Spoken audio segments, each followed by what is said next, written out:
ഒരിക്കൽ കൂടെ ക്രിസ്മസ് നമുക്ക് വേണ്ടി സമാഗതമായിരിക്കുകയാണ്. നമുക്കെല്ലാവർക്കും അറിയാം, ക്രിസ്മസ് എന്നുള്ളത് ക്രിസ്തുവിന്റെ ജനനവുമായി ബന്ധപ്പെട്ടിട്ടുള്ളതായ സംഭവമാണ്. ഇന്നത്തെ ലോകത്ത് നാം കാണുന്നത് പോലെ പലപ്പോഴും ലൗകികമായ രീതിയിൽ സെക്യുലറായിട്ട് ഈ ആഘോഷം ആചരിക്കുവാനാണ് എല്ലാവർക്കും താല്പര്യവും അതിനുവേണ്ടിയുള്ളതായ എല്ലാ ശ്രമവുമാണ് നാം കാണുന്നത്. എന്നാൽ ഓരോ ക്രിസ്ത്യാനിയും ഓർത്തിരിക്കേണ്ടത്, മറ്റുള്ളവരെ ഓർമ്മിപ്പിക്കേണ്ടതുമായ വിഷയം എന്നുള്ളത് ക്രിസ്മസ് ക്രിസ്തുവിന്റെ ജനനവുമായി ബന്ധപ്പെട്ടിട്ടുള്ളതാണ് എന്നുള്ളതാണ്. We want to celebrate Christmas because we want to celebrate Christ. ക്രിസ്തുവിനെ ആഘോഷിക്കുവാൻ, ക്രിസ്തുവിനെ മഹത്വീകരിക്കുവാനായിട്ട് നാം ആഗ്രഹിക്കുന്നത് കൊണ്ടാണ് ക്രിസ്മസ് ആചരിക്കുവാൻ നാം ശ്രമിക്കുന്നത്. യോസേഫിനെയും കന്യകമറിയാമിനെയും ദൈവം തമ്പുരാൻ നമ്മുടെ കർത്താവിന്റെ ഭൂമിയിലെ മാതാവും പിതാവുമായിട്ട് തിരഞ്ഞെടുത്തു. ഗബ്രിയേൽ മാലാഖ നസ്രത്തിൽ മറിയാമിന്റെ സന്നിധിയിൽ ചെന്നുകൊണ്ട് പറഞ്ഞത് നാം ഈ തരുണത്തിൽ ഓർക്കേണ്ടതാണ്. അത്യുന്നതന്റെ ശക്തി നിന്റെ മേൽ വരും,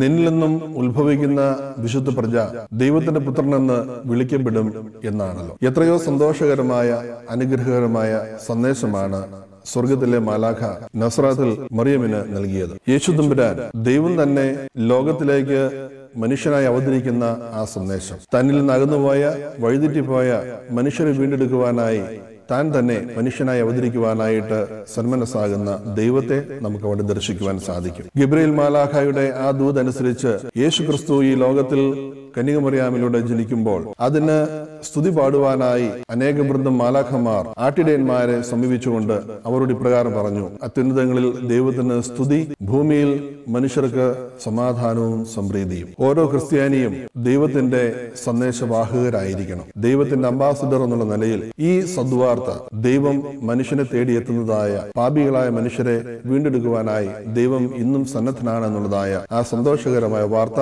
പങ്കിടുവാൻ, പ്രചരിപ്പിക്കുവാൻ ഓരോ ക്രിസ്ത്യാനിക്കും ഉത്തരവാദിത്വമുണ്ട്, ചുമതലയുണ്ട് എന്ന് മാത്രം ഈ സമയത്ത് ഓർമ്മിപ്പിക്കുന്നു. ഈ വർഷത്തെ ക്രിസ്മസ് എല്ലാവർക്കും സമാധാനത്തിന്റെയും സന്തോഷത്തിന്റെതുമായി തീരട്ടെ എന്ന് ആശംസിക്കുന്നു. പ്രത്യേകിച്ച് നമ്മുടെ ഭദ്രാസനത്തിലെ എല്ലാ ഇടവകകൾക്കും എല്ലാ കുടുംബങ്ങൾക്കും സന്തോഷത്തിന്റെയും സമാധാനത്തിന്റെയും സഹോദര്യത്തിന്റേതുമാകുന്ന ഒരു നല്ല ക്രിസ്മസ് ആശംസിക്കുന്നു.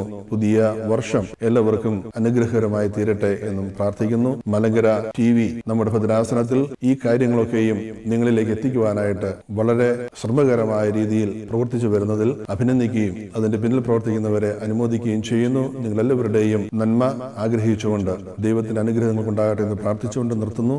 ദൈവം നിങ്ങളെല്ലാവരും അനുഗ്രഹിക്കട്ടെ. വിഷയോളെ happy and blessed Christmas. Thank U.